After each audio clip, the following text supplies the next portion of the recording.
तर आम्ही आता चालल्या गंधारीला बला भेटायला. म्हणजे बारीक होतो तेव्हा मी जाम तिकडून डोंगरी होती, डोंगरीला यायचो. अग्रवालचं तिथंच म्हणजे आमच्या मामांचं घर त्या साईडला आमचं गाव. तर चला तुम्ही पण. पोचलेलो आहोत मामाचं गाव आला.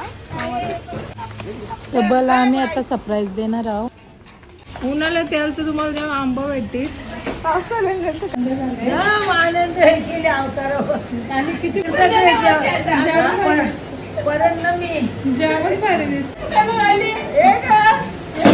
मी फुटून नाही येत. त्याला टायगरचं नाव दिलं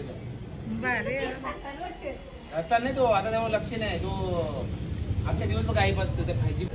नंतर मग नाश्ता बिस्ता केला आणि म्हणजे दिवाळीला मस्त तिथं सिटी पार्कमध्ये असं यायचं आमचं तिथं आहे. मग तेव्हा फोटो बिटो काढला आणि घरी आलो.